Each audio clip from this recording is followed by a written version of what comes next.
un estudio prospectivo comparativo de las diferentes técnicas en discólisis percutánea lumbar. Doctor Pacheco, bienvenido. Bueno, sí, muchísimas gracias por la invitación al CIDEX, verdad que es un honor para mí estar aquí presente hoy, y una bendición de Dios, porque siempre que hay que darle el primer momento las gracias a Dios que uno puede venir a estos eventos y compartir con todos ustedes. Realmente pues estamos en el mundo de la sonoterapia y también hago traumatología y ortopedia, pero desde que vi el mundo de la sonoterapia pues he dejado de operar ya. Me ha ido muy bien y realmente pues la recomiendo a todos aquellos que quieran hacerla. El estudio prospectivo que les voy a hablar es comparativo de diferentes técnicas empleadas en discólisis percutánea lumbar. Vamos a hablar un poco qué es la ozonoterapia, que ya el doctor Calderón adelantó un poco. Es una forma de tratamiento médico que pretende, entre otros objetivos, la saturación de oxígeno en el organismo, a través de la insuflación de una mezcla de oxígeno y ozono al cuerpo por diversas vías que se puede utilizar. El ozono médico se produce a partir de oxígeno medicinal y está formado por una mezcla de 5% como máximo de ozono y 1,25% de oxígeno.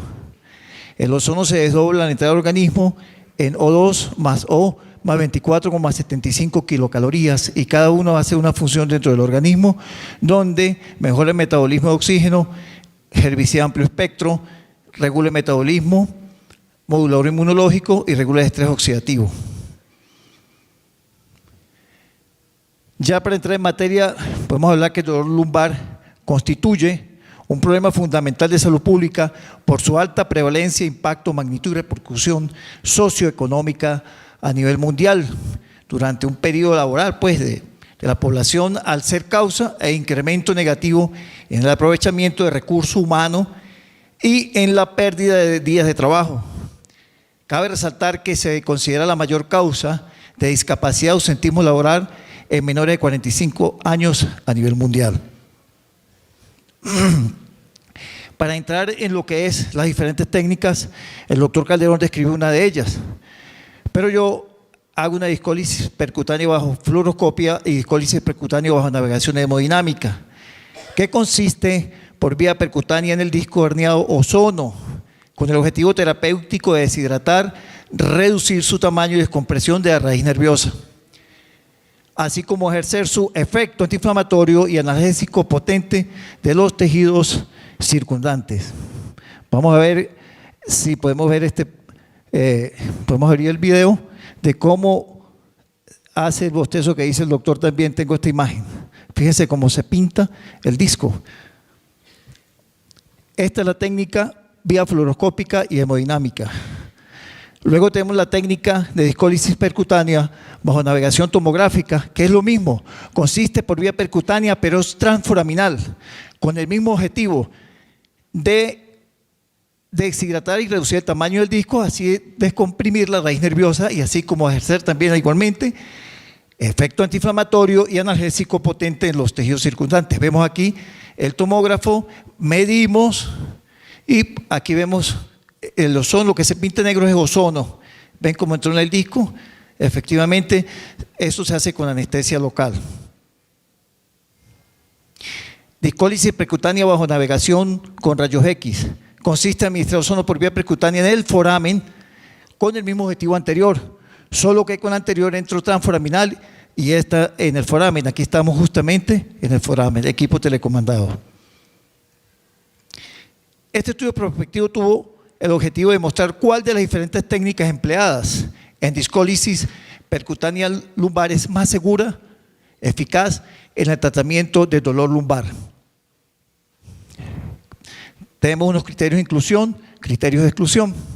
Dentro de los criterios de inclusión tenemos clínica de compresión de una o varias raíces sin déficit motor agudo, tratamiento conservador previo de al menos 45 días sin resultado, hernias discales contenidas, es decir, protusión o hernia extruida sublugamentaria con efecto masa por resonancia magnética y signo de la CG positivo. Dentro del criterio de exclusión tenemos Edad superior a 70 años o inferior a 20 años, cirugía previa lumbar, signos de inestabilidad lumbar, cociente intelectual insuficiente para entender el consentimiento informado, ciática de origen desconocido, estenosis de canal o recesos, hernia discal extruida no subligamentaria, mirada o calcificada. Dentro de los materiales y métodos pues, que se utilizó fue que entre marzo de 2015 y agosto de 2018, previo consentimiento informado, se trasladaron 780 pacientes con manifestaciones de dolor lumbar severo. La muestra de pacientes seleccionadas se evaluó mediante la escala visual analógica EVA, mayor de 6, y una resonancia control a los 6 meses. Tenemos que ver cómo evoluciona el paciente, si no, nada nos sirve lo que estamos haciendo. La discólisis se realizaron bajo estrictas normas de asexia y antisexia, mediante la infiltración de ozono de 10 a 15 mililitros a una concentración de 10 microgramos por mililitro, más un mililitro de 40 miligramos de metilprednisolona diluida con 3 mililitros de procaína al 2%. Las discólisis con sedación consciente son las del grupo A y B, que son intradiscal por vía fluoroscópica en quirófano y intradiscal en hemodinamia. Y las del grupo C y D, que fue la que hicimos en discólisis percutánea bajo navegación tomográfica y discólisis percutánea bajo navegación con equipo telecomandado rayos X. En todo se administró 1 gramo de cefacial como profilaxis, es lo que debemos hacer.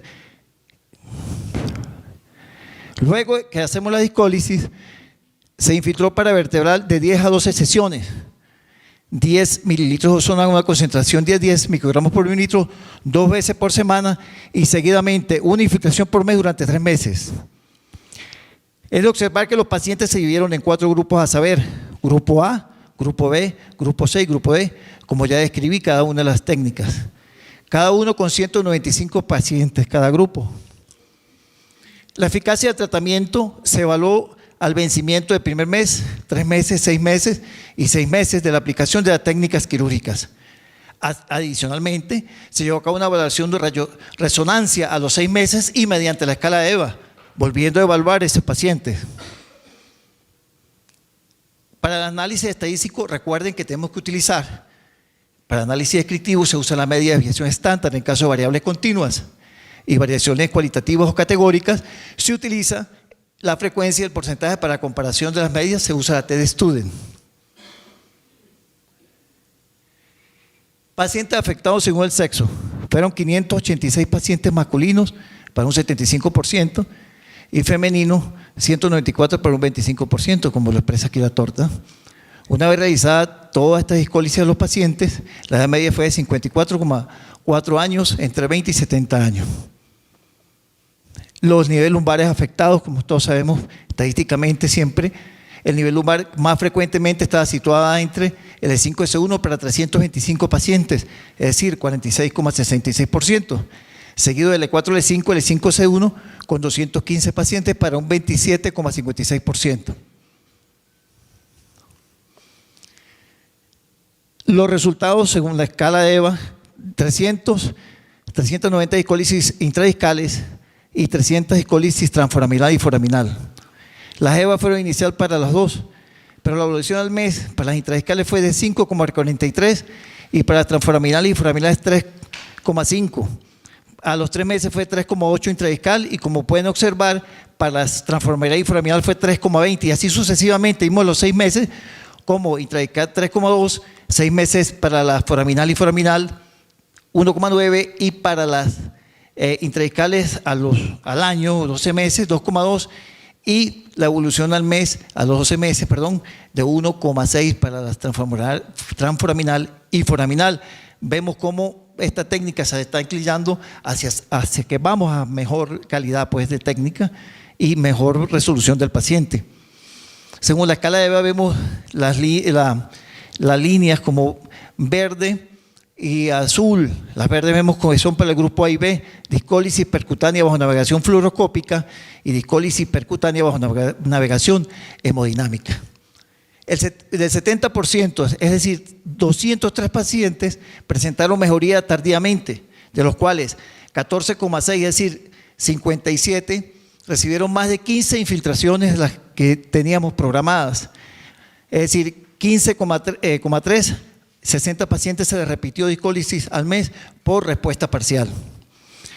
Para el grupo 6D, que es discólisis percutánea bajo navegación tomográfica y bajo navegación con rayos X, el 85%, es decir, 331 de los pacientes presentan mejoría significativa, de los cuales 9,48, es decir, 37 pacientes recibieron más de 15 infiltraciones y de 5,38%, es decir, 21 se les repitió discólisis a los 3 meses por respuesta parcial.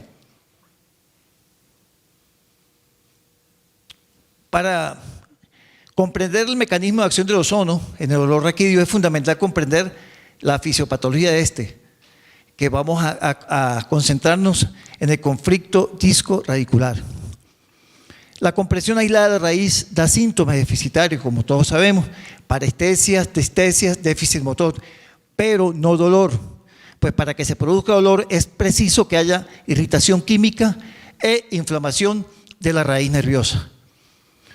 El núcleo pulposo del disco herniado contiene altísimos valores de fosfolipasa A2, que puede iniciar la cascada inflamatoria, y de otros mediadores inflamatorios como son prostaglandinas, leucotrienos, bradicininas e histaminas. Por otro lado, cuando se produce una fisura anular del disco, que es la primera fase de la degeneración discal, estas sustancias son liberadas por el núcleo, que pueden producir radiculitis aunque no haya compresión radicular. El oxígeno ozono actúa de 3 maneras en el conflicto disco-radicular. Primero, inhibición de la prostaglandina E2 y fosfolipasa A2, que es semejante a la acción de los esteroides, y otras citoquinas proinflamatorias que todos conocemos ya, e incrementa la liberación de citoquinas inmunosupresoras y tiene efecto analgésico y antiinflamatorio. Por otro lado, incrementa la microcirculación local, por reducción de la estasis venosa, efecto antiinflamatorio, pues la raíz nerviosa es muy sensible a la hipoxia. Y finalmente presenta efecto directo sobre mucopolisacáridos y proteoglicanos en el núcleo pulposo, a lo que se denomina ozonolisis, produciendo una discólisis química con pérdida de agua y deshidratación. Posteriormente se produce una degeneración de la matriz, la cual es sustituida por fibras de colágeno aproximadamente en 5 semanas, por la formación de nuevas células sanguíneas, reduciendo el volumen del disco. Se puede afirmar que no es necesario realizar discólisis intradiscal, pues se le hace daño al disco. Ya un disco que está roto, ¿para qué le vamos a hacer una discólisis intradiscal cuando está roto? Pues lo hacemos transforaminal o foraminal. Igualmente el ozono va a entrar al disco. El paciente requiere sedación para hacer discólisis intradiscal, tanto en quirófano como en hemodinamia. El paciente tarda más en recuperarse con una sedación. Hay que dejarlo en observación, luego pasa a sala de recuperación y el tema es que dura más tiempo para recuperar. El procedimiento con TAC o rayos X no requiere sedación, solo anestesia local. Más económico, pues en cuanto a costo-beneficio para el paciente, y el procedimiento con TAC y rayos X. Menos riesgo de complicaciones bajo navegación tomográfica y bajo navegación con rayos X. Menos exposición a radiaciones. Algunos pacientes presentan cefaleas y vómitos postdiscólisis con sedación. Fue mayor el número de pacientes con la técnica intradiscal que llevaron más infiltraciones y se repitieron discólisis al mes.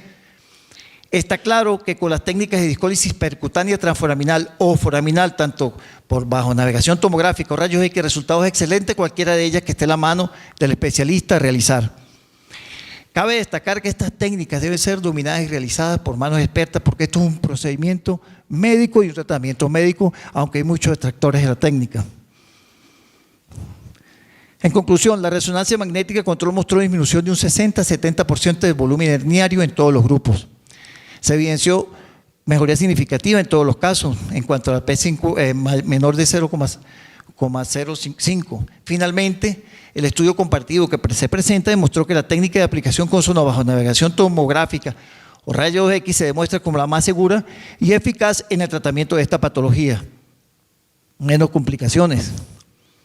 Estos, algunos de los casos, antes de la discólisis, mire cómo está esta paciente, luego de la discólisis totalmente restablecida la paciente en los 6 meses. Entonces, medicina y la evidencia. Algunos de mis pacientes. Yo no lo creía cuando empecé a hacer ozono, pero después estos son los resultados. Otra paciente fue instrumentada, me rogó y la metí dentro del grupo y fue fijada y luego hizo una protrusión más arriba y fíjese, como a los 6 meses totalmente restablecida la paciente. Y fíjese el cambio del disco, la coloración se rehidrató y todo. Esta paciente también, una hernia bastante grande, vemos aquí los resultados, luego de los 6 meses se le siguió colocando ozono y la resonancia al año fue totalmente normal. Otro paciente también se le realizó su discólisis. Estas son las diferentes técnicas que utilicé en cada uno de ellos. Y pues, totalmente una columna restablecida, sin dolor. Otra paciente, esta paciente emblemática, ya estaba a un día nosotros entrar al quirófano con ella. Y bueno, este es el resultado, pues la paciente totalmente restablecida y no se quiso operar y se le colocó ozono y así está actualmente, se mejoró pues. Esta es la técnica 3D para ver cómo está el ozono bajo navegación tomográfica, que fue la técnica que actualmente yo estoy utilizando. Ya no hago más discólisis intradiscales. Y bueno, Jesús camina contigo en todo momento y en toda situación. He aquí yo estoy con ustedes todos los días hasta el fin del mundo, Mateo 28:20. Mucha ciencia nos acerca a Dios, poca ciencia nos aparta de Él. Estas son técnicas que tenemos que utilizarlas para nuestros pacientes, no tenemos que hacerlas las que podamos, pero si Dios nos pone todas estas herramientas, pues vamos a utilizarlas. Tengo un paciente testimonio que le hice discólisis percutánea bajo navegación tomográfica en Madrid, que estaba dando unos diplomados allá. Casualmente, colega, aquí está, me dio la sorpresa de venir a visitarme, el doctor Mauricio. Bienvenido. Muchas gracias a todos ustedes y la bendición de Dios para todos.